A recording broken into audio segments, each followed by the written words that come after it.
L'alibi, une enquête de l'inspecteur Mick par Alfred Mortier. Chapitre 1er. L'une des voies les plus calmes, les plus retirées de Paris, est assurément l'avenue Raphaël. Située en bordure du parc de la Muette, entre la chaussée du même nom et le boulevard Suchet, c'est comme une oasis d'ombre et de silence où ne passent que les rares automobiles des riches riverains.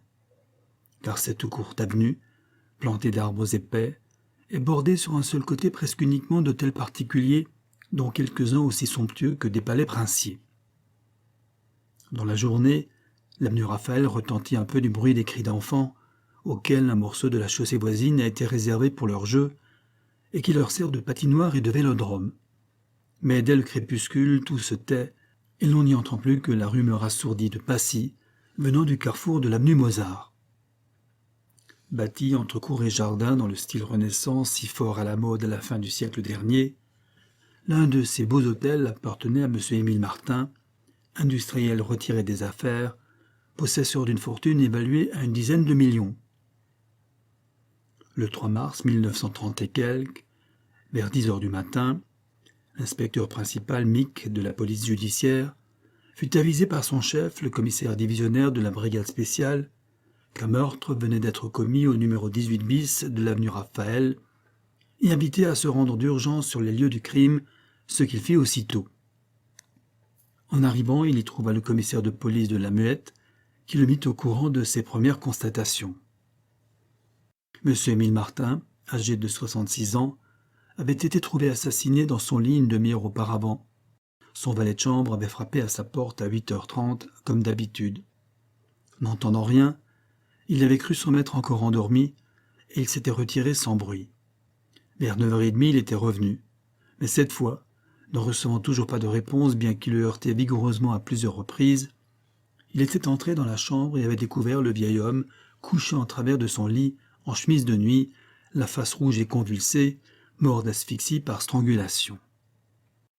La victime avait dû être surprise pendant son sommeil, car le commissaire n'avait pas trouvé trace de lutte. Toutefois, la chambre présentait le plus grand désordre. En attendant l'arrivée du substitut du procureur de la République, du juge d'instruction ainsi que du médecin légiste et du service d'identité judiciaire, Mick et le commissaire complétèrent leurs informations en interrogeant sommairement, suivant l'usage, les domestiques, à savoir le valet de chambre, la cuisinière et le chauffeur. Aucun d'eux n'avait vu ni entendu quoi que ce fût, ce qui n'avait rien de surprenant, car 2 d'entre eux logeaient sous les combles, et le chauffeur occupait une chambre au-dessus du garage, au fond de la cour. Sur question, le valet déclara que son maître vivait fort retiré, ne recevait pour ainsi dire personne, et menait un train de vie assez simple, ne dépensant certainement qu'une faible partie de ses considérables revenus. Mick se fit ensuite conduire dans la chambre du crime. Là, sans toucher à rien, car il fallait attendre l'arrivée des autorités, du médecin légiste et du photographe, l'inspecteur demeura sur le seuil, se bornant à examiner l'ensemble des lieux. Effectivement, tout y était sens dessus-dessous, car le malfaiteur avait forcé et fouillé tous les meubles, et même éventré un fauteuil. Devant un secrétaire, dont la serrure avait été brisée, gisaient à terre de nombreux papiers. On pouvait même apercevoir 2 billets de 100 francs que, dans sa hâte, l'assassin avait omis ou laissé tomber par mégarde. Mick se tourna vers le valet de chambre qui les avait suivis, un nommé Joseph Herpin, homme d'une 50aine d'années, depuis fort longtemps au service de la victime, et lui demanda si son maître avait l'habitude d'enfermer des sommes importantes dans ce secrétaire. « Monsieur Martin a parfois ouvert ce meuble en ma présence car il avait pleine confiance en moi. Il y maintenait en général quelques milliers de francs, de quoi faire face aux besoins ordinaires de la maison durant 2 ou 3 semaines. Pour ce qui est des factures conséquentes, M. Martin ne les payait que par chèque. » Mick et le commissaire descendirent dans le jardin en échangeant leurs réflexions. « L'affaire, dit Mick, se présente avec les apparences d'un crime crapuleux ayant eu le vol pour mobile. C'est très net, c'est même évident. Et pourtant, je n'ai pas l'impression d'un travail de professionnel ni de la basse pègre. »« Ah, je vous reconnais bien là, Mick, » dit en souriant le commissaire, son ancien collègue à la PJ. « Vous allez toujours chercher midi à 14h. Nous verrons ce qu'en penseront ces messieurs. » Ces messieurs n'arrivant toujours pas, Mick, suivi du commissaire, inspecta le jardin et sa clôture. Ni la serrure du portail, ni la grille ne présentaient de marques d'effraction ou d'escalade. Mais à l'angle du mur mitoyen garni de lierre, le feuillage était fripé, le chaperon légèrement effrité, et en bas, la mince bordure de gazon avait été piétinée. « C'est par là que le gaillard a passé, » déclara le commissaire. Et tout à coup, se baissant vivement, derrière un massif de buis, il ramassa un objet qu'il tendit à Mick. « Voyez !» Il a même, en sautant, laissé tomber sa casquette, et l'obscurité l'empêchait de la retrouver. Et il lui tendit une vieille cassette crasseuse que l'inspecteur tourna et retourna d'un air songeur.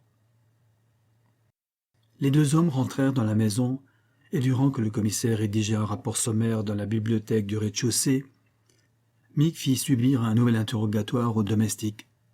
Tous trois, depuis des années dans la maison, n'étaient guère soupçonnables, fût-ce même de complicité, mais ils pouvaient avoir commis une imprudence involontaire. Mick, les ayant réunis dans la salle à manger, leur demanda si en bavardant au café ou ailleurs avec des camarades, des voisins, ils n'avaient point, par mégarde, devant un étranger, donné quelque indication sur la fortune ou sur les habitudes de leur maître. Il souligna l'importance d'une parole indiscrète, suffisant parfois à aiguiller un malfaiteur sur un coup à faire. Ceux-ci protestèrent avec énergie. Ils sortaient peu, passaient leurs jours de congé en famille ou avec des intimes, et ne parlaient jamais des affaires de leur malheureux patron. « Passons à autre chose, » dit Mick. « Combien y a-t-il de clés de la porte d'entrée de l'hôtel et qui les détient ?»« Il y a 3 clés, » dit Joseph, le valet de chambre. « L'une appartenait à M. Émile Martin, comme de juste, et on la trouvera dans ses habits ou dans un tiroir. L'autre était détenue par Augustine, qui sort chaque jour pour le marché Les Emplettes. La 3e servait au chauffeur et à moi, et nous nous la prêtions mutuellement, surtout quand l'un de nous sortait le soir. « Tu en oublies une ?» dit Henri Maudot, le chauffeur. « La clé de M. Pierre. »« Ah, c'est vrai, » dit Joseph. « M. Pierre ?» demanda Mick. « C'est le neveu de notre pauvre monsieur, » dit la cuisinière, « même qu'il est à Cannes en ce moment. Faudra même ce tantôt lui envoyer une dépêche. Il sera sûrement là demain. Ça va lui porter un coup, parce qu'il aimait beaucoup son oncle, qu'il avait recueilli et élevé comme un fils, vu qu'il n'avait pas d'enfant, et que M. Pierre, de son côté, est orphelin depuis l'âge de 11 ans.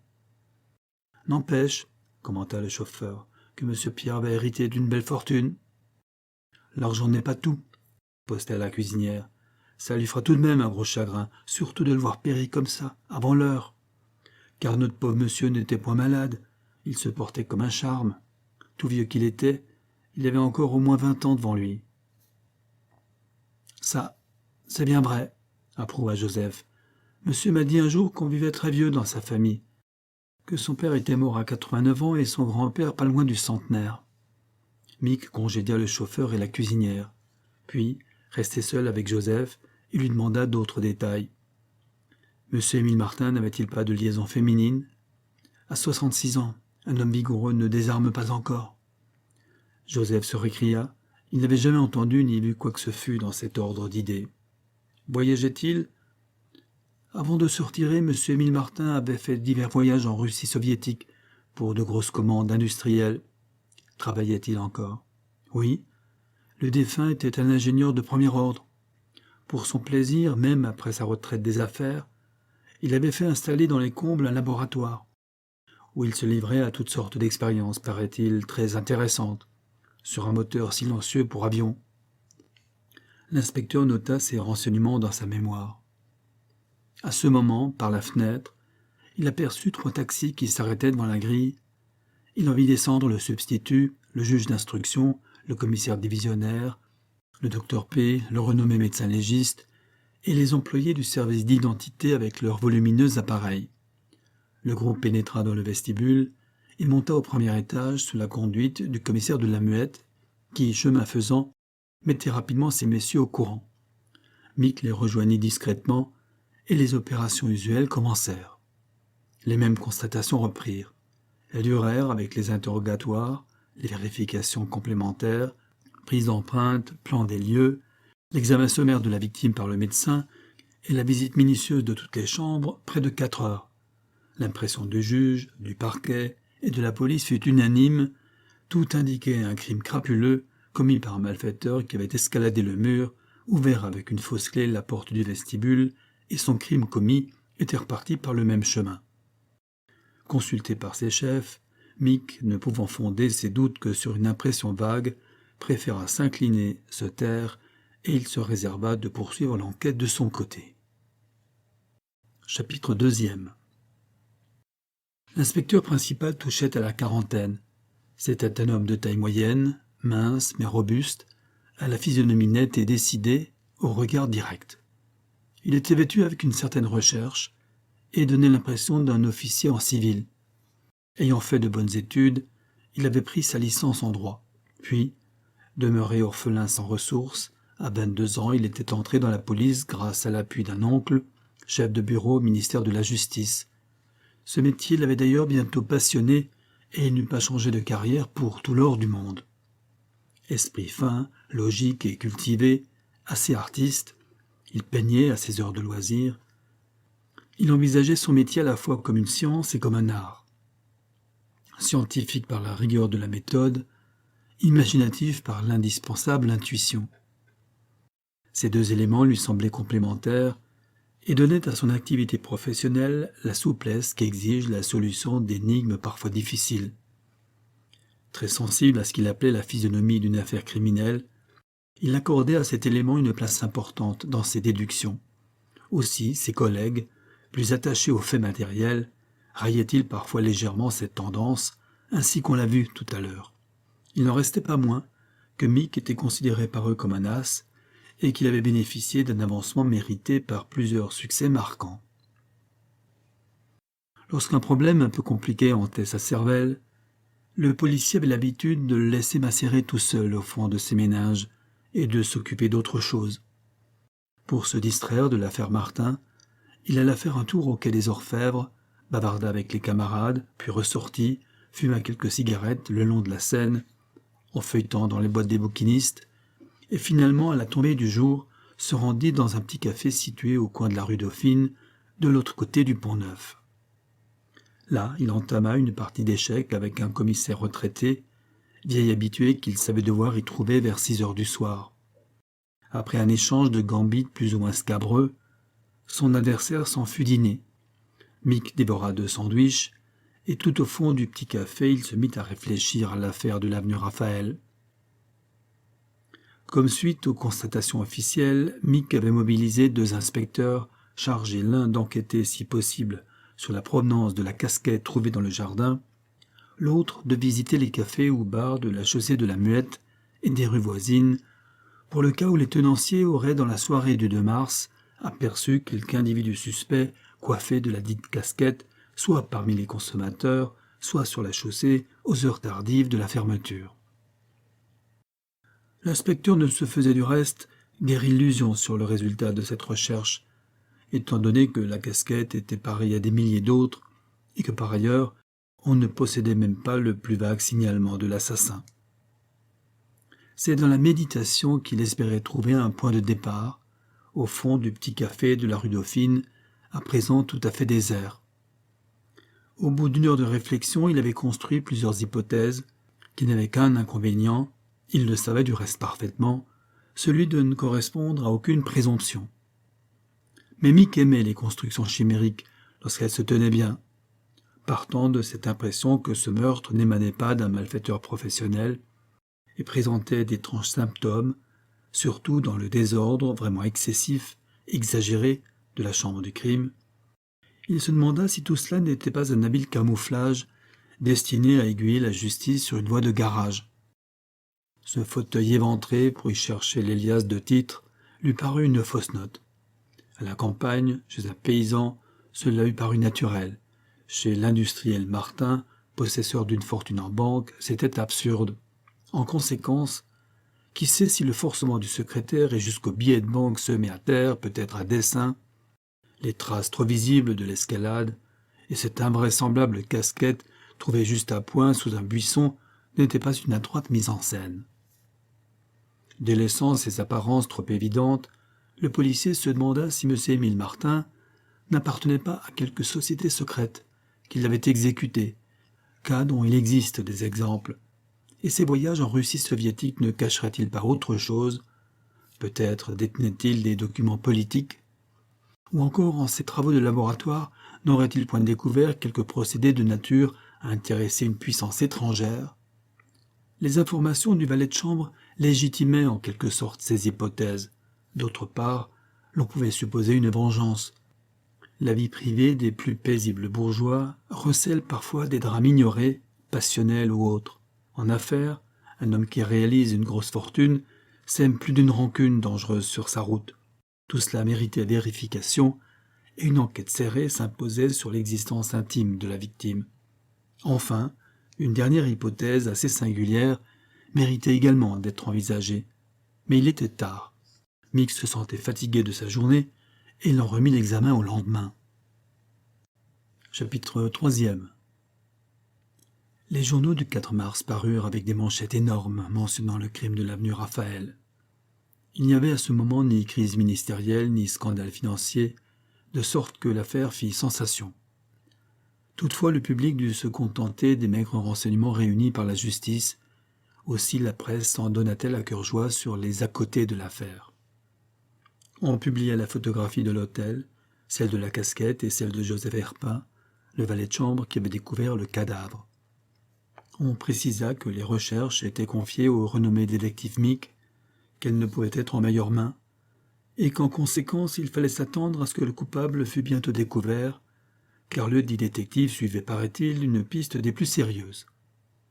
Cette lecture fit faire la grimace à Mick, car il détestait la publicité et de plus estima fort dangereux pour sa réputation qu'on donnât ainsi sans son assentiment au public des espérances que rien ne justifiait. D'assez méchante humeur, il se rendit à la police judiciaire. Il y trouva les 2 inspecteurs qu'il avait chargés de l'aider et apprit d'eux sans étonnement que leur enquête concernant la casquette et les cafés du quartier n'avait exactement rien fourni. Il leur donna alors de nouvelles instructions touchant à la vie privée, le passé et l'activité de M. Émile Martin, ses tenants et aboutissants, en leur recommandant de faire diligence. Vu l'importance que cette affaire prenait aux yeux de la presse et de l'opinion publique, il fallait absolument être fixé sur sa physionomie définitive, bien que le parquet et le juge eussent déjà leur opinion arrêtée. Vers midi, il prit un taxi et se fit conduire avenue Raphaël. Des badauds stationnaient devant la grille que gardait un planton.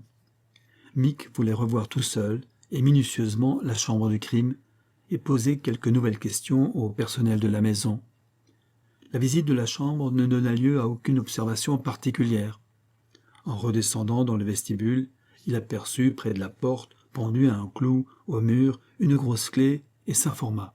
« Celle de la grille, » lui répondit Augustine. « Elle est toujours pendue là, » ajouta-t-elle. « Le soir, on va fermer, il n'y en a qu'une. Celui de nous qui sort la nuit l'emporte et la repend au clou en rentrant.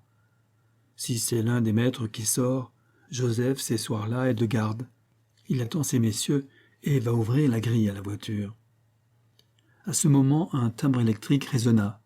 Augustine alla ouvrir. Sur le perron se tenait un jeune facteur, un télégramme à la main. Mick saisit impérativement le pli bleu, l'ouvrit et lut « Cannes, 4, 9, 20.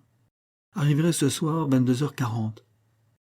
Envoyé chauffeur-gare, prenez immédiatement disposition pour obsèques, Pierre. » Les chiffres indiquaient que ce télégramme avait été expédié le même jour, 4 mars, à 9h du matin. C'était la réponse au télégramme expédié la veille au soir par le chauffeur Henri Maudot à M. Pierre Martin, le neveu de la victime. Mick en donna connaissance au serviteur. Quant aux obsèques, elles ne pourront avoir lieu avant 48 heures après l'autopsie et l'expertise médicale complète. Vous avez donc le temps nécessaire. Sur ces mots, il quitta la maison, alla déjeuner dans son restaurant habituel, puis se rendit à son bureau afin de réfléchir tranquillement avant d'aller voir le juge d'instruction qui l'avait convoqué. C'est alors qu'il songea à la dernière hypothèse qu'il avait laissée la veille en suspens. Si invraisemblable qu'elle fût, il ne voulait pas la rejeter sans l'avoir examinée. Puisqu'on avait constaté que la porte d'entrée du vestibule avait été non point forcée, mais ouverte avec une clé, fausse ou vraie, si l'on écartait la complicité des domestiques, il fallait se rappeler que Pierre Martin, le neveu de la victime, possédait l'une des 4 clés authentiques. D'autre part, il avait pu, à l'insu de chacun, faire forger une clé de la grille du jardin, car la bonne clé était à la disposition de tous, continuellement pendue à son clou au mur du vestibule où Mick l'avait remarqué. En somme, c'est au neveu que profitait la mort de l'oncle. Il savait que cet oncle avait encore de longues années à vivre, et il lui avait paru sans doute interminable d'attendre si longtemps. Il ne s'agissait plus de s'approprier une dizaine de mille francs déposés dans le secrétaire, mais une dizaine de millions déposés dans les caves de la Banque de France. Comme tout cela s'arrangerait bien, songeait complaisamment Mick, qu'il serait intéressant de savoir si l'oncle Martin était avare ou large de ses écus, s'il tenait ou non la bride serrée à son neveu. Celui-ci vivait-il de ses subsides ou bien gagnait-il de l'argent? Quelle existence menait-il? Régulière ou dispendieuse? Jouait-il? Avait-il une maîtresse de luxe? Soit.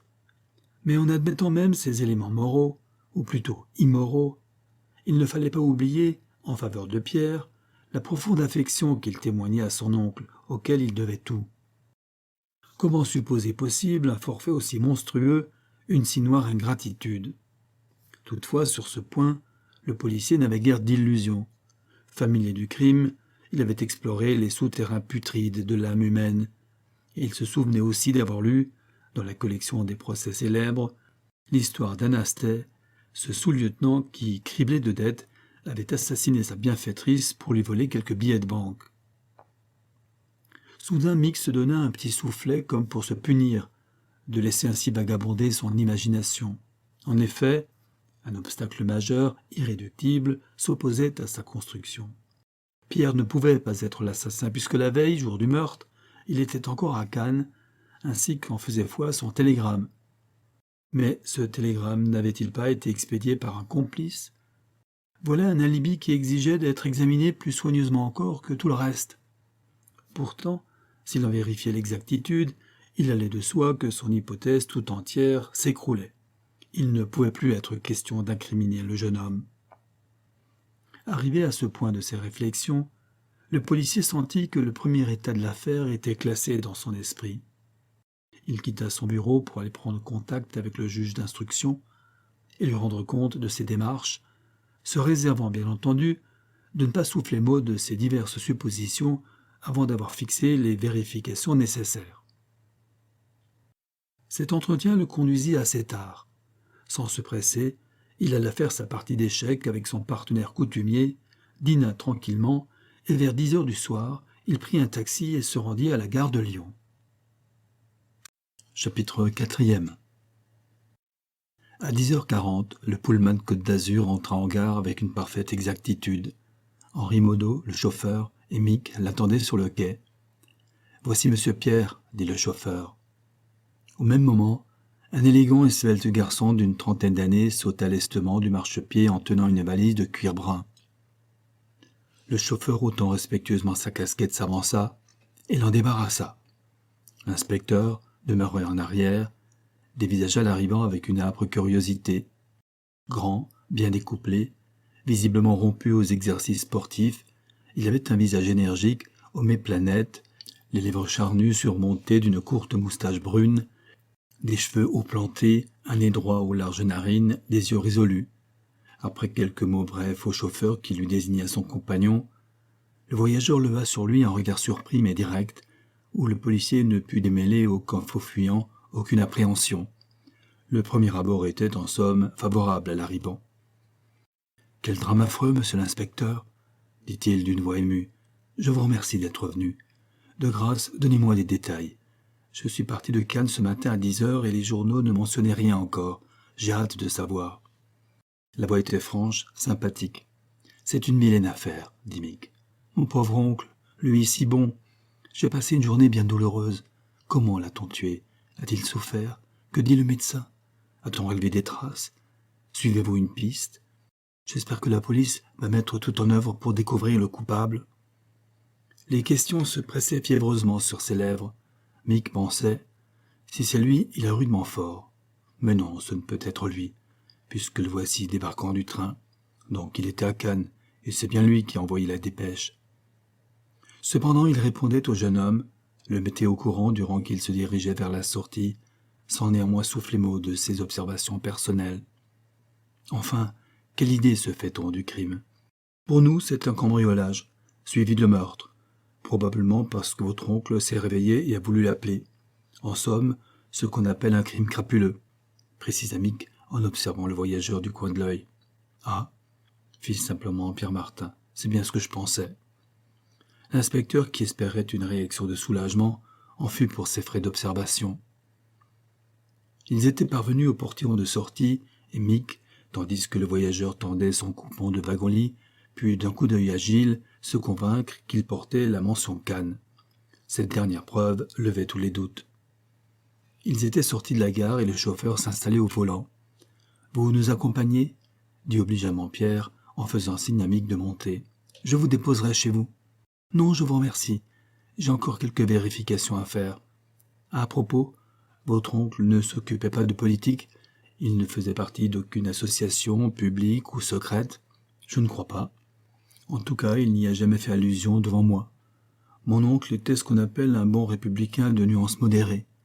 Bien que, en raison de sa grosse situation industrielle en Seine-et-Oise, on lui eût jadis proposé un siège au Sénat, il avait décliné cette offre. Il aimait sa tranquillité. Il avait travaillé d'arrache-pied durant 40 ans, et il n'aspirait plus qu'à se reposer et à jouir paisiblement de sa fortune. La fatalité ne l'a pas voulu. Pourquoi me demandez-vous tout cela? Est-ce que vous croiriez à des dessous ténébreux, à une vengeance politique? C'est une idée qui m'était venue. Ma méthode consiste à envisager toujours toutes les hypothèses. Je crois que vous feriez fausse route. Un dernier mot. Pouvez-vous me renseigner sur ces travaux de laboratoire, sur une prétendue invention? Ah, vous savez déjà. Oui, mon pauvre oncle avait mis au point un nouveau moteur silencieux pour avion. Mais quel rapport? Encore une idée à moi. Au revoir, monsieur. En tout cas, si vous aviez d'autres questions à me poser, je reste à votre disposition, dit le jeune homme en montant dans la voiture. La limousine s'éloigna. Mick s'apprêtait à prendre l'autobus lorsqu'une idée lui vint. Il rebroussa chemin, rentra dans la gare et se dirigea vivement vers le Pullman qui était encore à quai, car on en déchargeait les derniers gros bagages. Outre ses dons intuitifs, l'inspecteur devait la plupart de ses succès à son esprit méticuleux, à une conscience que rien ne rebutait ni n'impatientait. Il estimait qu'on ne prend jamais assez de précautions dans la recherche de la vérité. De plus, sa conscience morale égalait sa conscience professionnelle. Il craignait toujours qu'une indication hasardeuse n'égarât les soupçons sur un innocent, et il ressentit un véritable chagrin à désigner un faux coupable à la réprobation publique, sachant qu'il en est d'une suspicion judiciaire comme de la calomnie, dont, suivant la parole célèbre de Basile, il reste toujours quelque chose, et parfois même quelque chose d'irréparable. En arrivant à quai, il aperçut dans le couloir du Pullman-car, d'où était descendu Pierre Martin, l'employé préposé aux couchettes. Celui-ci était en train de recueillir les journaux et brochures que les voyageurs abandonnent d'habitude dans les voitures. Mick monta dans le wagon, fit un signe à l'employé et lui montra sa carte d'inspecteur. « J'ai à vous parler, » dit-il. « Asseyons-nous 5 minutes dans ce compartiment. Vous venez de Nice, n'est-ce pas? Bon. Alors, vous rappelez-vous parmi les voyageurs de cette voiture un jeune homme de 25 à 30 ans, brun, grand, costume gris foncé, petite moustache coupée court, teint hâlé? Je me souviens parfaitement. Il occupait justement la place où vous êtes. C'est un Français. Mes autres voyageurs étaient des étrangers, 3 Anglais d'une 40aine d'années, un Allemand avec sa femme et une famille sud-américaine. Dites donc, votre homme n'est pas un gangster au moins? Non, c'est mieux ou pire. Je vous dis ça parce qu'il a été très chic. Il m'a donné 20 francs pour le service. Vous rappelez-vous où il est monté? À Cannes. Vous en êtes certain? Absolument certain, car c'était ma dernière couchette libre, et c'est lui qui l'a eue. Tous les étrangers que je vous ai dit étaient déjà casés. Mick se leva et s'en fut. Il n'y avait plus à douter. Pierre Martin était bien monté à Cannes. Le policier avait pensé un instant à une fraude possible. Le meurtre, une fois commis, l'assassin partait en auto, rejoignait le train en cours de route, y montait avec un coupon acheté d'avance à Cannes et débarquait à Paris devant le chauffeur convoqué par dépêche afin de servir le cas échéant de témoin. Mais l'attestation du waiter était formelle et toute la construction de Mick s'écroulait comme un château de cartes devant cet alibi patent, irréfutable. À moins pourtant que le futur héritier n'eût chargé une crapule quelconque d'assassiner son oncle. Mais il rejeta aussitôt cette idée. Cela c'était vraiment trop dangereux, trop imprudent, car alors Pierre fut resté à la merci du bandit, qui l'eût fait chanter toute sa vie durant, sans compter les indiscrétions, les mouchardages, toujours possibles dans le monde de la pègre. Non, un homme intelligent ne commet pas une faute pareille. Il opère seul ou il n'opère pas. L'inspecteur rentra chez lui assez énervé et dormit mal. Le lendemain matin, vers 9h, il téléphona à avenue Raphaël pour demander si M. Pierre Martin pouvait le recevoir. Celui-ci fit dire qu'il se tenait à sa disposition. Mick s'y rendit aussitôt et trouva le jeune homme achevant son petit déjeuner dans la salle à manger. L'inspecteur lui demanda s'il avait averti les autres membres de la famille. « Il n'y en a pas, » répondit Pierre. « Mon oncle célibataire n'avait qu'un frère, feu mon père, veuf de bonne heure, et une sœur, également veuve, sans enfant et morte depuis 8 ans. Qu'allez-vous faire à présent? Étiez-vous dans les affaires? Y resterez-vous? » « J'étais dans les affaires sans y être. Mon oncle, qui avait possédé une énorme usine métallurgique, avait depuis une dizaine d'années cédé son exploitation à une société anonyme, mais il avait conservé un fort paquet d'actions et j'étais chargé par lui de surveiller la marche de l'affaire. En somme, un peu une sinécure, dit l'inspecteur avec bonhomie. Non pas. J'allais à l'usine, je m'occupais des succursales et magasins de vente à Paris et en province.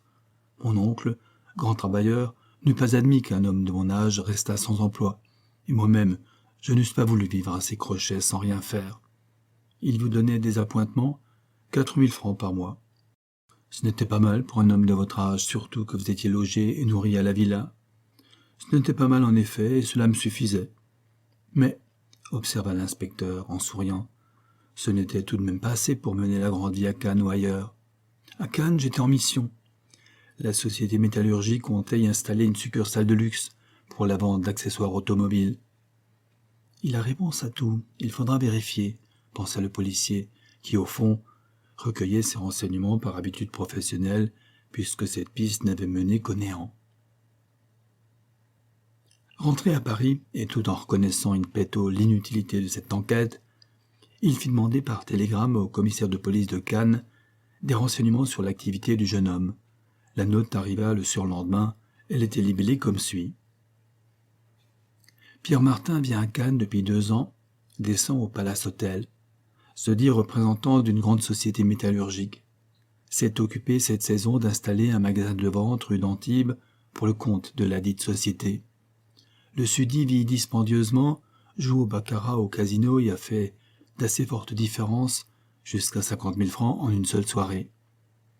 A trouvé du crédit à la caisse du Cercle et ensuite auprès de divers prêteurs qui lui ont avancé des sommes importantes, plus de 500 000 francs, dit-on, à valoir sur la succession d'un oncle âgé fort riche, ancien industriel.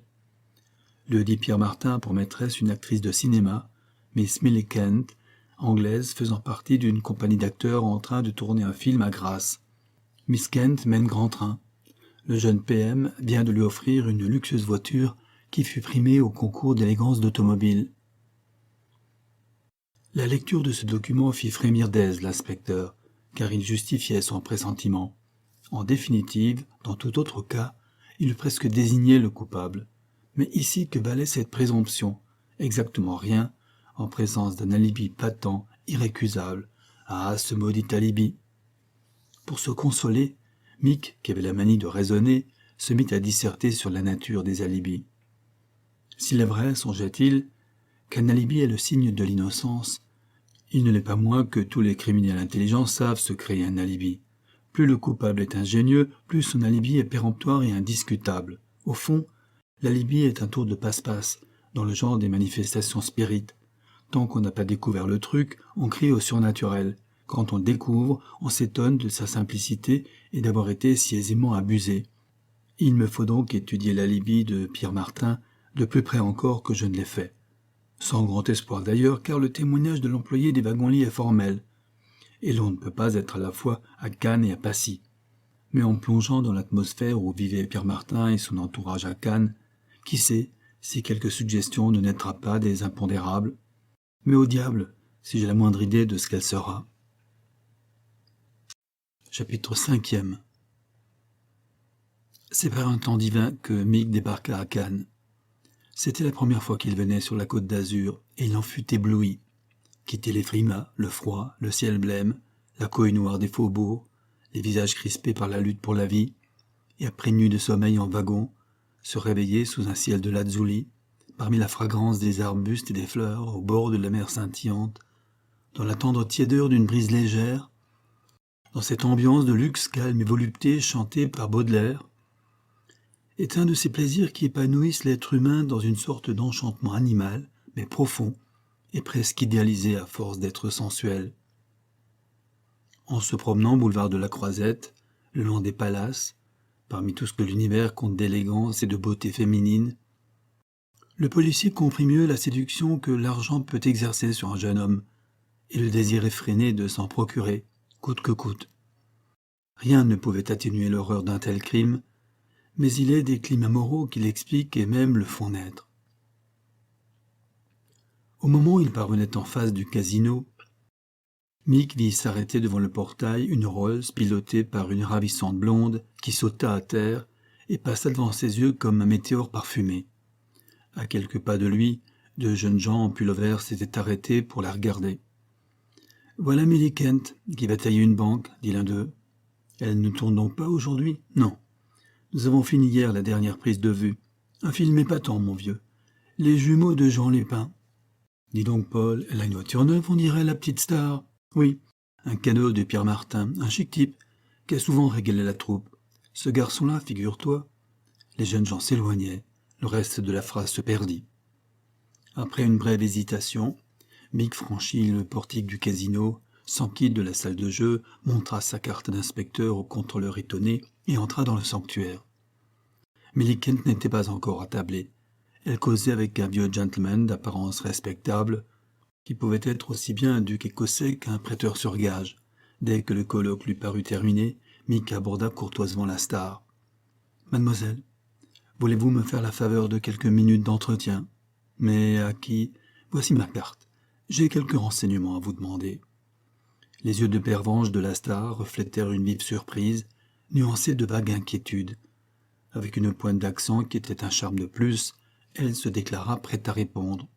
« Tout d'abord, Miss Kent, vous êtes, n'est-il pas vrai, l'amie de M. Pierre Martin. Oh, c'est-à-dire, nous ne vivons pas ensemble.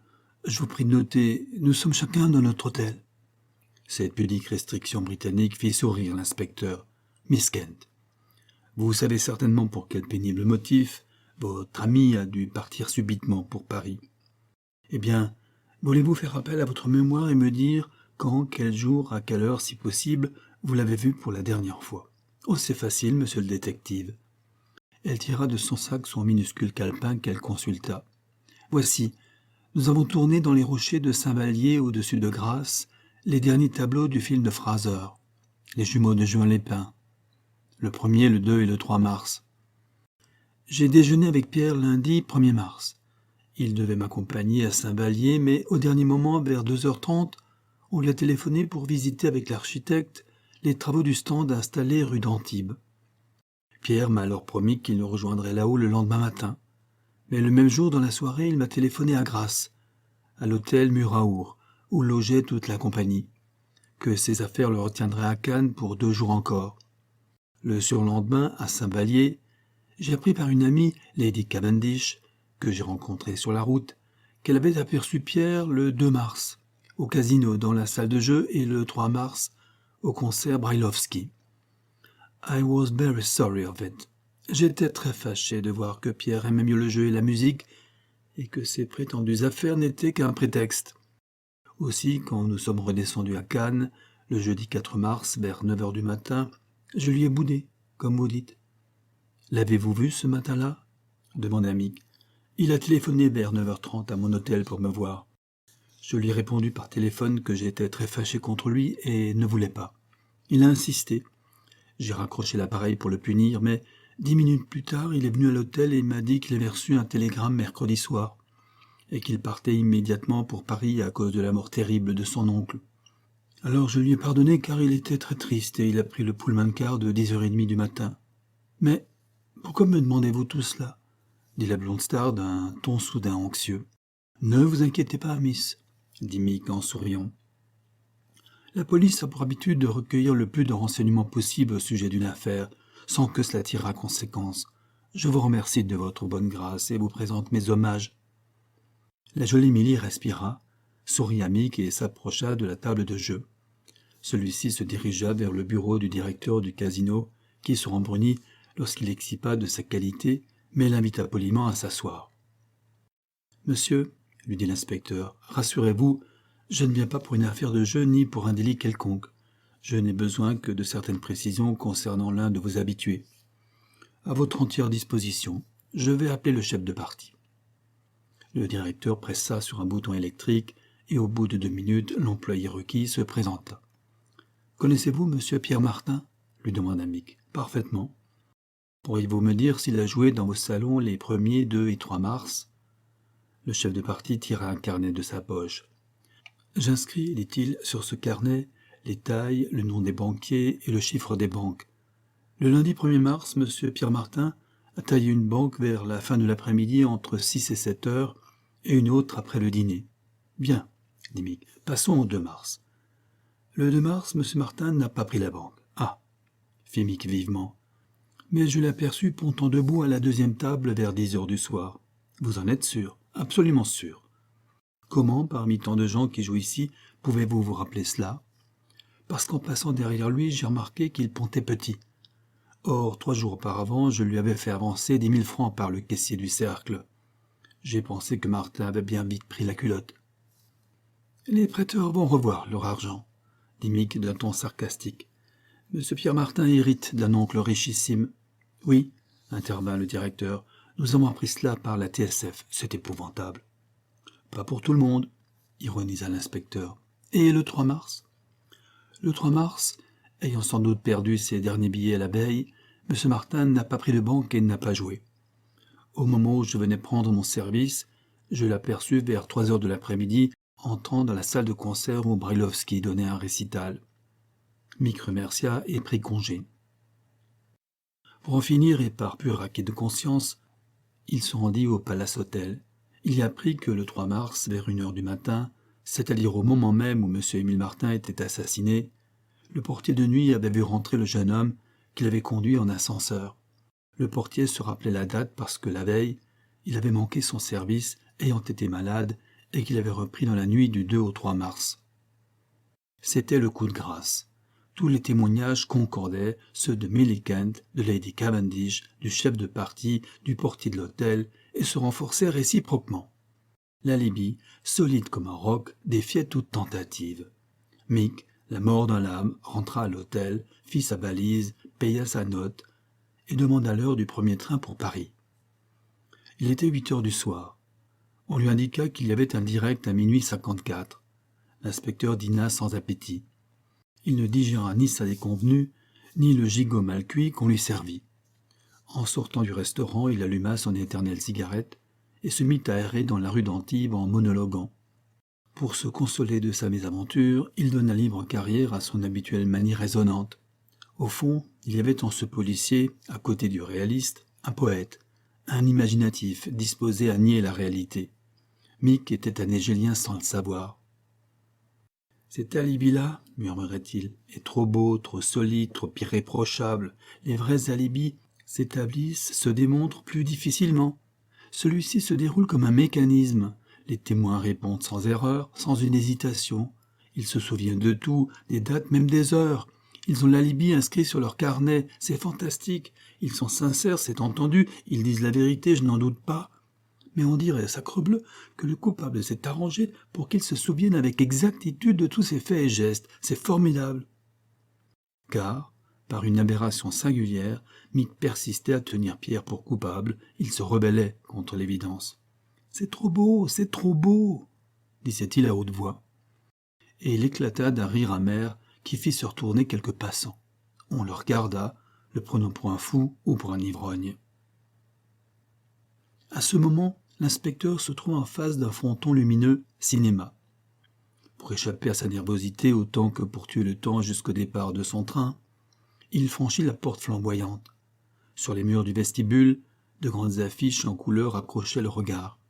Elles représentaient un gentleman en tenue de soirée, au visage glabre, aux yeux dardés, aux gestes autoritaires, entouré d'une multitude de têtes fort diverses. Et l'on pouvait lire « L'homme sans visage », grand film dramatique, d'après le roman d'Edgar Wallace, interprété par le célèbre artiste américain Lon Chaney. Mick allait rarement au cinéma. Le nom de Lon Chaney ne lui disait rien. Durant la projection, il s'intéressa médiocrement aux péripéties d'un film sur l'espionnage, où le dit Lon Chaney, agent secret de grande envergure, échappait sans cesse à la police grâce à ses facultés de transformation. On le voyait successivement en grand seigneur impeccable, membre des premiers clubs de Londres, en cockney crieur de journaux, en vieille ivrognesse de Whitechapel, en japonais de Soho, en docker de la Tamise, en clown de cirque et autres incarnations disparates. Mick s'ennuyait à mourir, sauf à sourire parfois ironiquement des prouesses paradoxales du coupable et des naïfs procédés des policiers. Et il songeait que la réalité est à la fois plus simple et plus compliquée que le plus fantastique des films. Toutefois, il admira sans réserve l'art de Lon Chaney de se grimer, de transformer son aspect, sa démarche, et il s'expliqua la célébrité de cet artiste aujourd'hui mort et dont le talent revivait sur l'écran ce soir-là. Il consulta sa montre-bracelet, il était près de minuit. Le spectacle prenait fin au son d'une marche militaire, tandis que la foule s'écoulait en échangeant des impressions. Devant lui, Mac reconnut les deux jeunes gens qu'il avait écoutés le matin sur la croisette. « Épatant, Lon Chaney, disait l'un. En voilà un garçon qu'on ne remplacera pas de sitôt pour ce genre de film. Qu'est-ce que tu en dis, Paul, toi qui es du bazar? Connais-tu Fulcran? Répondit le nommé Paul. L'artiste de music-hall, j'en ai entendu parler. Eh bien, il lâche le music-hall pour le ciné. Il vient de tourner avec nous un rôle à camouflage dans le film d'Andrew Fraser, Les jumeaux de Jean Lépin. Tu verras s'il est adroit, Fulcran. Un futur Lon Chaney, c'est Miss Millicent elle-même qui le lui a prédit. Le nom de Millicent ramenait la pensée de Mick vers son affaire. Dans le marasme où il se sentait, il eût voulu accoster ces jeunes gens, leur parler. De quoi? Il n'en savait rien lui-même. L'un d'eux, Paul, avait dû jouer un petit rôle aux côtés de la star. Il avait connu Pierre Martin qui les avait régalés, disait-il tantôt. Mick, à mesure que l'heure de son irrémédiable départ approchait, ressentait le besoin de se raccrocher à quelqu'un, à quelque chose dans l'atmosphère de son crime. Mais il n'osa pas, c'eût été insolite, absurde, inutile, et il se dirigea à pas lents vers son hôtel. Il empoigna sa valise, traversa la place, maintenant quasi déserte, pénétra sur le quai, s'assit sur un banc, et attendit sans plus penser à rien, dans un de ces états flottants et disponibles qu'engendre la défaite. Entre la veille et le sommeil, les yeux mi-clos, il ne sentait plus où pesait son corps. Son cerveau fatigué sombrait dans une buée. Un timbre électrique crépitait faiblement dans la gare silencieuse à peine éclairée. On percevait le souffle espacé d'une locomotive garée au dépôt. Il était 00h40. Dans quelques minutes, le direct de Vintimille entrerait en gare. Mick n'y pensait plus. Peut-être somnolait-il. Des êtres trépidants passaient devant ses yeux. Une ivrognesse, un clown, un japonais, un docker, dansaient une sarabande autour d'un gentleman glabre en habit de soirée qui battait la mesure. Et ce gentleman n'était pas Lon Chaney, c'était le directeur du casino. Mais son visage changeait, et Mick reconnaissait avec surprise les traits de Pierre Martin. Il s'apprêtait à l'interpeller lorsqu'à nouveau ce visage muet devenait celui de Lon Chaney. Le célèbre acteur tenait à la main un masque de satin noir qu'il s'appliquait, et derrière lui, sur un transparent lumineux, apparaissaient ces mots « Everybody, nobody », chacun et personne. Soudain, un fracas sourd et puissant fit sursauter le rêveur. Le train entrait en gare. 4 ou 5 voyageurs s'élancèrent. Mick se leva péniblement, encore somnolent. Une force inconnue alourdissait ses mouvements. Il se disait « Voilà ton train, dépêche-toi, tu n'as plus qu'1 minute ». Et il ne bougeait pas. Quelle aventure étrange. Lui, si résolu, si vif, était-il devenu un velléitaire, un triple patte? Il n'y comprenait rien. C'était bien la première fois que pareille chose lui advenait. Que se passait-il dans son subconscient? Quel obscur aimant le retenait au sol, inhibait ses facultés motrices? Les secondes s'écoulaient, et il demeurait là, cloué au quai, valise à la main, sans pensée, sans énergie. La fatigue, se dit-il, le surmenage. Il faut que je me repose, mes nerfs sont à bout. Un coup de sifflet strident déchira la nuit. Le train s'ébranlait lentement. Il pouvait encore aisément le rattraper. Il ne bougea pas. Le convoi s'éloignait. Mick suivit des yeux le fanal rouge d'arrière qui se perdait dans l'ombre, et tout à coup, l'inspecteur respira largement, comme si, en partant, ce train l'avait affranchi, libéré de sa défaite. Il sortit de la gare, rentra à l'hôtel en prétextant un malaise, et se coucha avec l'espoir qu'une nuit de repos remettrait en ordre ses cellules nerveuses, et presque tout de suite, il sombra dans un profond sommeil. Chapitre 6e. Au matin, il s'éveilla dans d'excellentes dispositions. Le soleil brillait d'un bel éclat printanier. Il s'habilla, prit son café au lait et sortit sans but précis. Mick, qui par profession se tenait au courant de beaucoup de choses, avait lu quelques bouquins sur la psychanalyse. Sans y croire entièrement, il estimait que cette science offrait des vues intéressantes. Il lui parut que l'espèce de vision qu'il avait eue la veille en gare et l'inhibition qu'il avait suivie devaient provenir de son subconscient et répondaient à un travail souterrain de sa pensée, auquel sa pensée lucide et sa raison ne prenaient aucune part, mais qu'il ne fallait pas rejeter pour cela. Sur le moment, il avait mis son hésitation velléitaire sur le compte du surmenage nerveux. En y réfléchissant, il vit la chose d'un autre œil. À côté de la raison raisonnante, il y a la raison intuitive, et plus loin encore, plus au tréfonds de notre être, un instinct surprenant, qui crée des images informes aspirant à prendre forme. C'est cette espèce d'instinct qui, sans doute, avait dû faire monter en lui, sans que la volonté consciente y fût pour rien. Le seul moyen de donner forme à l'informe était de le méditer et de l'interpréter. Ainsi opèrent souvent les psychanalystes. C'est autour des transformations de Lon Chaney que son subconscient s'était cristallisé. C'est donc de là qu'il fallait partir. Ce fait le ramenait au cinéma, à la troupe d'Andrew Fraser, à Miss Kent, à Paul, à Fulcran. Par un coup de téléphone au commissariat de police, Mick apprit l'adresse du cinéaste Fraser. Celui-ci le reçut entièrement nu sous la douche. C'était un robuste américain de Hollywood qui ne faisait pas de façon. Il parlait assez bien le français, mais avec un accent presque aussi fort que les comiques de café-concert lorsqu'ils veulent imiter les anglo-saxons. Mick, sans intention précise, lui demanda de lui parler du film qu'il venait de tourner à Saint-Vallier et à Juan-les-Pins. Il espérait que le hasard lui fournirait un mot, quelque chose, l'étincelle qui éclairerait ses ténèbres intérieures. Fraser parut surpris que la police s'intéressât à son film, mais il avait, en bon américain, le respect des autorités. Il consentit à passer un peignoir, puis, tant bien que mal, il expliqua à Mick qu'il avait eu l'idée de tirer un scénario des ménechmes de Plaute en modernisant la fabulation et les personnages, et que cette idée lui était venue en lisant la Comédie des erreurs de Shakespeare, lequel s'était également inspiré du vieil auteur latin. Il était très content du résultat. Film amusant et original à cause de la transposition moderne. Si la bande plaisait au public, il avait l'intention de poursuivre la même veine en empruntant d'autres sujets au théâtre antique, mine abondante de situations. Mais Mick, depuis quelques minutes, ne l'écoutait plus, tout frémissant d'une fièvre singulière. Les titres de Plaute et de Shakespeare approchés l'un de l'autre venaient d'éveiller en lui une lueur, une idée, qu'il lui était impossible d'exprimer, quelque chose de vagissant et d'imprécis, mais qui aspirait à prendre forme. Coupe en court, il se leva brusquement, demanda l'adresse de l'acteur Fulcran, remercia, prit congé d'un geste et se sauva, laissant le cinéaste assez éberlué des manières de la police française. Chapitre 7e. Un petit hôtel dans une rue populaire où les marchands étalaient à terre dans des paniers oranges, bananes, pastèques. Monsieur Fulcran ? Au premier, chambre numéro 6. Entrez, cria une voix. L'acteur s'habillait, semblait-il, debout devant une armoire à glace. Mais Mick aperçut soudain dans la glace un visage grimaçant.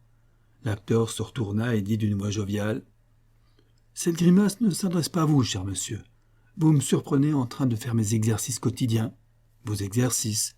dit l'inspecteur étonné. « Dame, oui, mes gammes, si vous voulez. Comme artiste transformateur, il me faut chaque matin m'exercer à assouplir les muscles de ma figure. Voyez plutôt. » L'acteur était un grand garçon au visage rasé, à la physionomie avenante, aux traits finement modelés. Et Mick avait soudain devant lui un autre homme, une tête d'aventurier aux arêtes nettes, au regard dur. Puis, ce visage se transforma instantanément en une face de dégénéré, à la lip tombante, au regard vague, aux traits creusés par le vice. « Bravo !» s'écria Mick, étonnant. « J'ai comme cela une cinquantaine de changements à vue à vous offrir. Et si j'ajoute mes perruques et postiches, je tiens 200 personnages entièrement différents à votre disposition. Dites-le bien à M. Galibert, l'impresario théâtral, et dites-lui aussi que je suis libre en ce moment. Je viens justement de terminer un film où l'on a utilisé mes facultés, car je fais aussi du cinéma maintenant. Quant au cachet, 300 francs par soirée. Vous voyez que c'est raisonnable, et je vous assure que le public en a pour son argent. À l'Eldorado de Nice, j'étais engagé pour 1 semaine. Ils m'ont gardé 1 mois. Je ne suis pas l'agent de M. Galibert. Je ne viens pas de sa part. Je m'appelle Mick et suis inspecteur de la police judiciaire. « Diable !» s'écria gaiement l'artiste. « Elle est bien bonne. Est-ce que j'aurais commis un crime par hasard ?»« Vous n'en avez pas l'air, mais sait-on jamais ?» dit Mick en souriant. « Bigre ! Ça alors, vous me faites peur. Écoutez, j'ai besoin de certains renseignements. Connaissez-vous M. Pierre Martin ?»« Bien sûr, l'amant de Milly Kent. Nous le connaissons tous, un chic type, qui nous faisait faire la bombe pendant qu'on tournait Les Jumeaux de Jean Lépin. Parlez-moi un peu de cette comédie-là. Ça vous intéresse? Comme c'est drôle, les méthodes de la police. Eh bien, c'est une pièce que le patron a tirée d'un vieil auteur latin et costumé en moderne. Il s'agit de 2 frères jumeaux qui se ressemblent tellement qu'on les prend toujours l'un pour l'autre. Alors vous devinez le méli-mélo que ça peut produire. Claude Pasquier, le fameux acteur des Bouffes, faisait l'un des jumeaux, moi je faisais l'autre. « Vous ressemblez donc à Pasquier ?» demanda Mick. « Nous sommes de la même taille, c'est tout. Mais l'on m'avait engagé pour me faire sa tête, et je peux dire sans vanité que ce grimage-là a été réussi. Vous devez connaître Pasquier. Les affiches ont popularisé sa figure.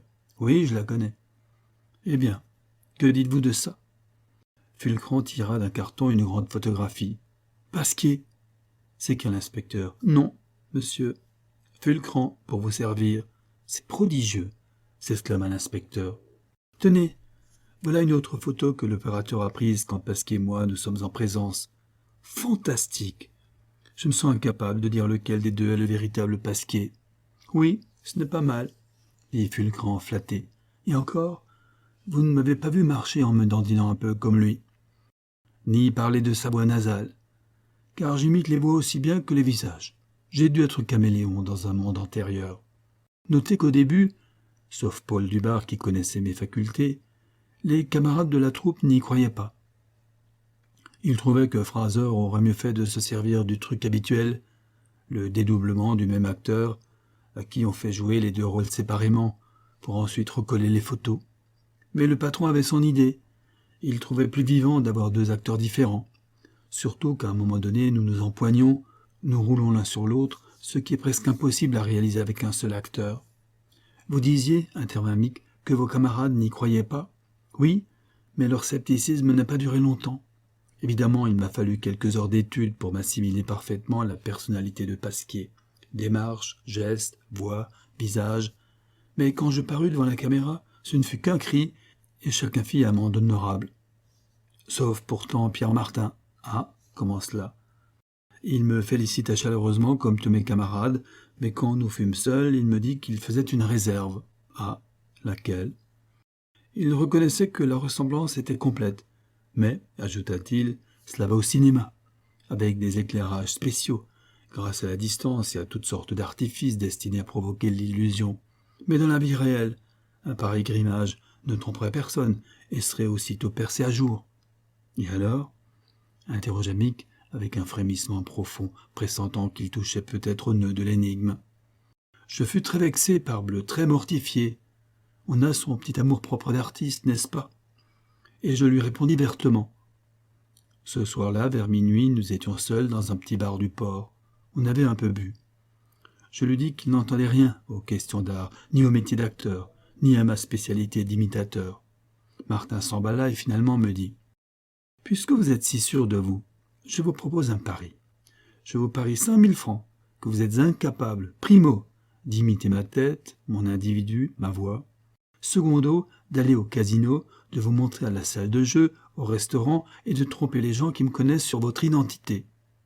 J'accepte, m'écriai-je, alléché par la somme, que je me croyais certain de gagner, et aussi très piqué au jeu, et trouvant l'expérience du plus vif intérêt au point de vue de mon métier, de ma technique. J'accepte, répétai-je, mais je vous préviens loyalement que c'est couru, je vous vole votre argent. Nous verrons ça, me dit-il, d'un air de défi railleur qui surexcita encore mon amour-propre. Nous étions ce soir-là au 28 février. Je dis à Pierre Martin qu'il me fallait une après-midi pour me faire sa tête, d'après une photographie qu'il me donna aussitôt. C'était sa carte d'identité. J'ajoutai que je l'avais suffisamment fréquenté pour imiter son allure, ses gestes, sa voix même. Nous fixâmes alors la date de l'expérience au surlendemain 2 mars. Elle devait durer 48 heures, durant lesquelles je devais me montrer au restaurant, puis à la salle de jeu, et le lendemain 3 mars au salon de lecture le matin, au concert Brailovsky l'après-midi et le soir au Palace Hotel où je passerai la nuit dans sa chambre. Pendant ces 2 jours-là, bien entendu, Pierre Martin devait disparaître, car l'expérience eût été manquée si quelqu'un nous avait aperçus successivement ou si le hasard nous avait mis en présence. Le 4 mars, à la première heure, il me téléphona au Palace Hotel où j'avais passé la nuit dans sa chambre, que j'avais gagné le pari, et qu'en rentrant à mon hôtel, ici, je trouverais les 5 billets de 1000 sous enveloppe à mon nom. Il ajouta qu'il me félicitait de la merveilleuse réussite de l'expérience, due à mon immense talent, et qu'il regrettait de ne pouvoir me serrer la main. Mais il avait reçu une dépêche lui annonçant la mort de son oncle, et il devait partir le matin même pour Paris. « Eh bien, monsieur Mick, qu'est-ce que vous dites de ça ? Je crois que c'est le plus beau succès de ma carrière d'artiste. Et si jamais j'écris mes mémoires... » « Provisoirement, » dit Mick d'une voix grave, « je vous demande instamment de ne parler à personne de cette expérience. » Frappé du ton de l'inspecteur, Fulcran le regarda d'un air étonné et vaguement inquiet. Alors, celui-ci raconta à l'artiste stupéfait la fraude habile de ce prétendu pari, qui faisait de lui le complice involontaire d'une machination destinée à égarer la justice. Fulcran se montra atterré et indigné. Il n'y avait d'ailleurs pas à douter de sa sincérité. Son attitude, la netteté et la franchise de son récit le mettaient hors de cause. Puis la colère succéda à l'indignation. « Ah, la canaille !» s'exclama-t-il. « Le bandit ! S'être servi de moi, de mon art, m'avoir dupé ainsi. Quel culot ! Ah, vous pouvez être tranquille, monsieur Mick. Ce monstre-là n'emmènera pas large devant moi à la cour d'assises. Et j'aurais besoin de me retenir pour ne pas lui casser la gueule.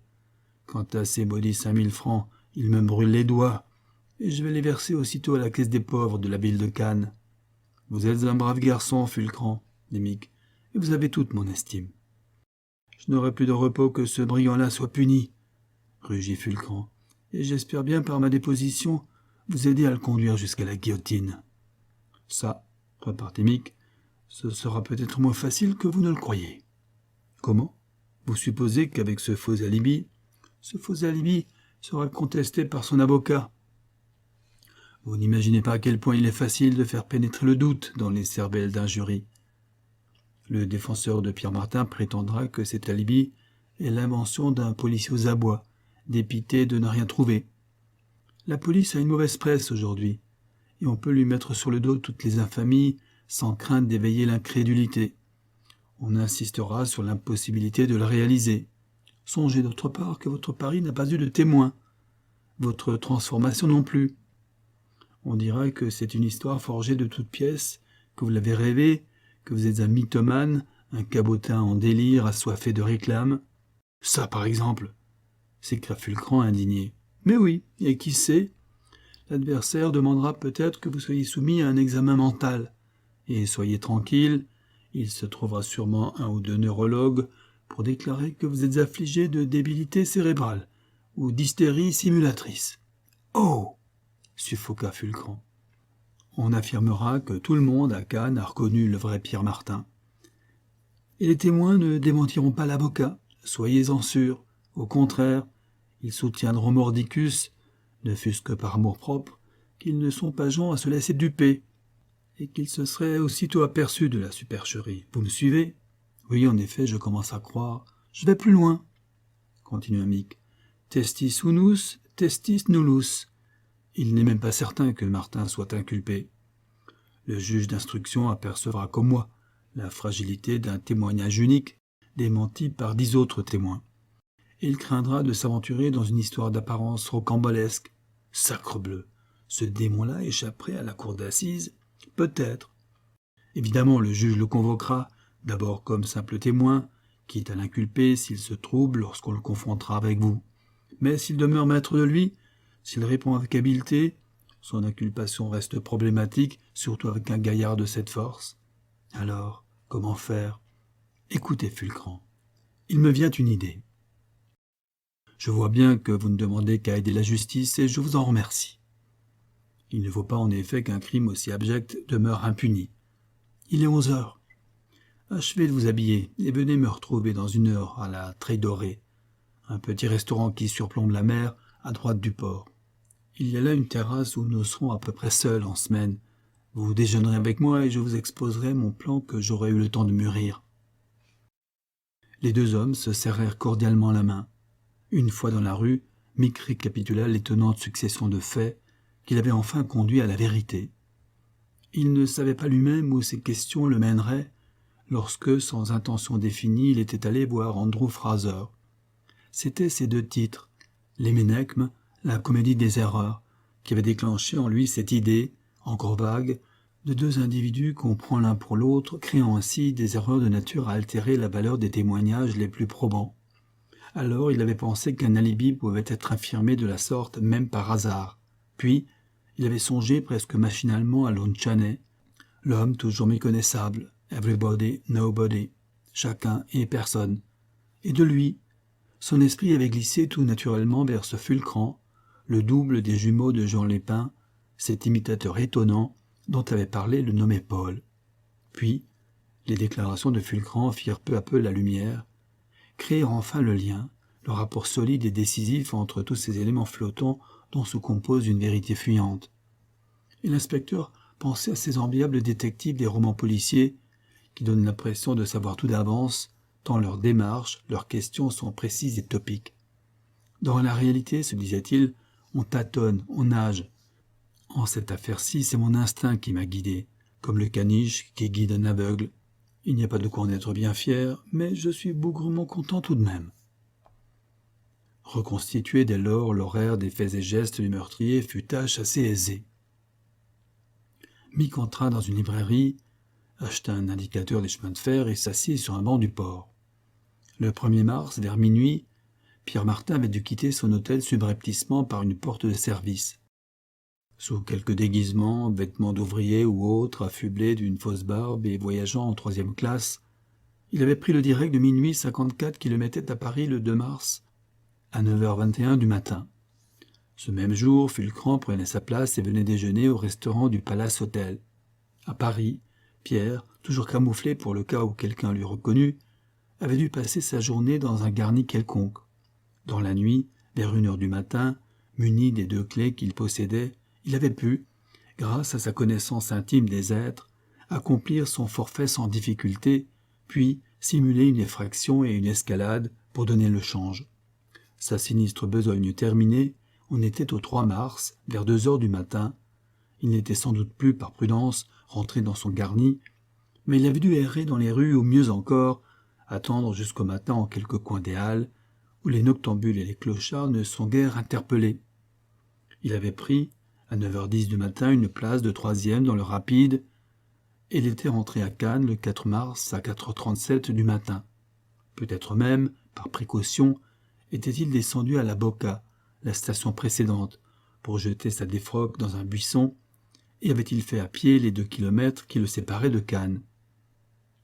Une fois sur place, il avait, d'un café quelconque, vers 8h du matin, téléphoné à Fulcran, qui occupait comme convenu sa chambre au Palace Hotel pour le féliciter d'avoir gagné son pari.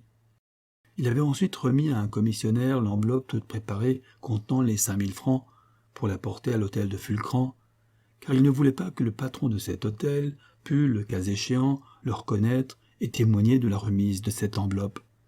Il était reparti 2 heures après, par le Pullman train de 10h33, sans vouloir rencontrer Fulcran, car il ne désirait pas qu'on les vît ensemble. Et il arrivait ainsi, le même jour, 4 mars, à 10h40 du soir à Paris, où Mick l'accueillait au quai, ne se doutant guère que ce sympathique voyageur venait de faire plus de 4000 km en 3 jours. Tout était clair à présent, et en connaisseur, l'inspecteur admira la conception et l'exécution de ce crime soigneusement préparé dans ses moindres détails par un homme d'une remarquable intelligence. Il se leva, et quelques minutes plus tard, il arrivait à la Treille dorée, une gentille guinguette peinte en ocre à contrevent bleu, dont la terrasse à pergola dominait la mer et les îles Sainte-Marguerite et Sainte-Honorat, nobles émeraudes enchâssées dans le scintillement d'or des flots. À midi précis, Fulcran parut. Les 2 hommes s'attablèrent. À l'autre bout, 2 amoureux se regardaient éperdument dans les yeux en faisant semblant de manger. On pouvait causer là comme dans un désert. Mick commanda une bouillabaisse et un lapin sauté, coursant le tout d'une bouteille de vieux Belay, un vin blanc célèbre dans la région. Et tandis que le patron cuisinier, à tête de vieux corsaire provençal, se démenait près de son fourneau, le policier exposa son plan à l'artiste. Une demi-heure plus tard, la bouillabaisse fumait sur la table, et en attaquant sa langouste, Fulcran concluait « Monsieur Mick, votre idée me paraît épatante. Nous réussirons. Il faut que nous réussissions. » Chapitre 8e. Les obsèques de la victime avaient attiré peu de monde. M. Émile Martin vivant fort retiré depuis nombre d'années. Quelques industriels, une délégation d'ouvriers de l'usine et de vagues relations mondaines de jadis. Pierre Martin, seul parent, conduisait le deuil. On remarqua sa profonde affliction. Des gens qu'il n'avait jamais vus lui serrèrent la main avec effusion. On le plaignit, mais chacun pensait à part soi qu'une grosse fortune console assez vite, et la poignée de main des directeurs de l'usine fut à la fois condoléante et respectueuse des parts de fondateurs qui allaient lui échoir. Pierre s'était installé à la villa, dans la chambre qu'il avait toujours occupée depuis son enfance. Quel que fût son endurcissement, il lui permit de penser qu'il dormit assez mal sous le toit de son bienfaiteur, à 2 pas de la chambre sinistre. Le jeune homme montrait un empressement fébrile à lire les journaux. Le valet de chambre avait reçu l'ordre de lui en apporter une demi-douzaine chaque matin. Les domestiques attribuèrent ce fait à la hâte qu'avait le neveu de voir la justice atteindre le meurtrier de son oncle et venger sa mort. L'assassin de l'industriel avait eu d'abord les honneurs de la première page et d'un titre à cheval en caractère d'affiche. À présent, le crime ne figurait plus qu'à la 3e page avec un titre ordinaire, d'autant qu'un nouveau scandale financier avait accaparé l'actualité. Le 10 mars, Pierre lut dans plusieurs quotidiens l'information suivante. Le crime de la muette. La justice est enfin sur la trace du meurtrier de M. Émile Martin. Il s'agirait d'un nommé Carriol, ancien ouvrier plombier qu'un témoin a vu dans la nuit du crime, arrêté devant la grille du parc de la villa. Depuis quelques jours, ce Carriol se livrait à des dépenses exagérées dans les dansiques de Montmartre. C'est d'ailleurs un récidiviste qui a plusieurs cambriolages à son actif. Cette fois-ci, il est allé jusqu'au meurtre. On a retrouvé l'adresse de Carriol qui habitait en Garnie à Passy. Toutefois, depuis le 8 mars, se sentant peut-être traqué, cet individu a disparu. Mais la police suit une piste et il est à présumer que ce redoutable malfaiteur ne tardera pas à être arrêté. Ça, c'est une veine, pensa Pierre. Enfin, me voilà tranquille. Malgré tout, à défaut de remords, une certaine inquiétude le hantait. Il avait flairé en Mick un limier perspicace, dont le regard ne laissait pas de le troubler. Avec la police, il y a toujours des surprises à craindre. À présent, c'était fini. Plus rien à redouter. Lancé sur une fausse piste, la police allait tenir quelqu'un, ce qui, pour la justice, est l'essentiel, et elle ne lâcherait pas facilement sa proie. Comme pour le rassurer définitivement, le courrier de ce matin-là lui apporta une enveloppe à en-tête que Pierre ouvrit fébrilement. C'était une lettre du notaire de son oncle, maître Dubois, 33 bis rue de Châteaudun, qui l'invitait à passer à son étude le lendemain à 4 heures pour assister à l'ouverture du testament. « L'affaire est dans le sac, et le sac est dans l'affaire, plaisanta-t-il. Demain, je serai 10 fois millionnaire. » Et paisiblement étendu sur un divan, il suivit son rêve argenté dans les spirales vaporeuses de sa cigarette, imaginant tout ce qu'il allait s'offrir dès qu'il serait entré en possession, suivant le terme juridique.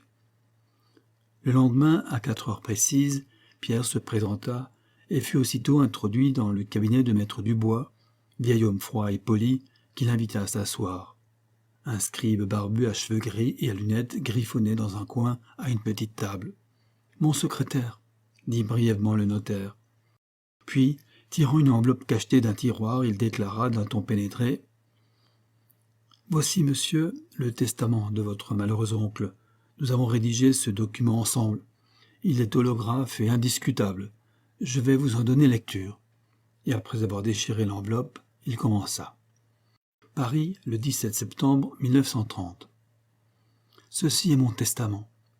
Je, sous-signé, Émile Martin, saint de corps et d'esprit, désigne par les présentes pour mon légataire universel mon bien cher neveu Pierre Martin.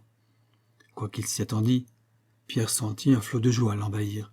Il dut se contenir pour que son visage gardât le sérieux commandé par les circonstances. Maître Dubois reprit.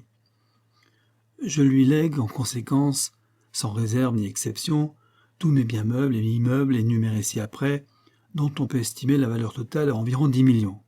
« Part à deux !» cria soudain une voix, « car il y a deux, Pierre Martin !» Une porte venait de s'ouvrir derrière le notaire, et Pierre vit s'avancer vers lui, comme reflété dans un miroir, un second lui-même, son double, d'une ressemblance si hallucinante que le notaire lui-même, quoique prévenu, demeura stupéfait. Le criminel devint mortellement pâle. « Fulcran !» s'écria-t-il. Puis, comprenant que par ce seul nom il venait de se trahir, il ajouta d'une voix rauque : « Ah, je suis perdu. »« Oui, » dit une autre voix, « tu es fait. » Et le secrétaire de maître Dubois, arrachant sa perruque et sa barbe, montra le visage de Mick, qui se rua sur Pierre et lui passa les menottes, sans que le jeune homme atterré opposât aucune résistance. Le plan du policier avait réussi. L'aveu du coupable, qu'un interrogatoire réfléchi et même une confrontation n'eût sans doute jamais obtenu, la surprise et le saisissement l'avaient fait naître sans coup férir. Aucune dénégation, aucune rétractation ne pouvait désormais infirmer ce fait péremptoire, à savoir que sous sa propre effigie, le criminel avait aussitôt reconnu Fulcran, que personne d'autre que lui n'eût pu reconnaître. C'était la preuve éclatante de son astucieuse machination. On peut imaginer le bruit que fit ce procès-là. Le jury condamna l'accusé à la détention perpétuelle. Mick connut les honneurs de la vedette et le tout Paris parla de sa perspicacité et de l'étonnante ingéniosité de la mise en scène qui avait arraché l'aveu au coupable. Quant à Fulcran, il devint du coup célèbre dans les deux hémisphères. La plus importante maison d'Hollywood l'engagea aussitôt à $1000 par semaine pour un film à transformation écrit tout exprès pour lui. Lon Chaney avait trouvé un successeur digne de lui. Mick et Fulcran étaient bien entendu devenus une paire d'amis. Quand l'artiste prit le train pour le Havre, l'inspecteur vint l'accompagner à la gare Saint-Lazare. Au moment de grimper en wagon, Fulcran lui dit soudain : « Il y a une chose que je n'ai jamais comprise dans l'affaire de la muette, c'est comment la presse a pu annoncer la prochaine arrestation d'un cambrioleur nommé Carriole, alors que vous saviez déjà que le coupable était Pierre Martin. » Mick se mit à rire. « Un truc à mon idée, » dit-il. « Le sieur Carriole n'a jamais existé. L'entrefilet que vous avez lu était un canard de ma composition, destiné à donner toute sécurité au coupable, à l'endormir, comme on dit. Vous comprenez ? Il fallait que ce bandit ne se méfiât plus de rien, afin de mieux tomber dans le piège que je lui tendais. »« Ah, bien, » dit Fulcran. « Vous pouvez dire que vous êtes un malin, vous. » Sur ces mots, après un shake-hand énergique, le train s'ébranla, emportant l'artiste vers la fortune et la gloire, et laissant le policier en proie à de nouveaux problèmes, faiblement rémunérés, mais combien passionnants. Ainsi s'achève L'alibi d'Alfred Mortier.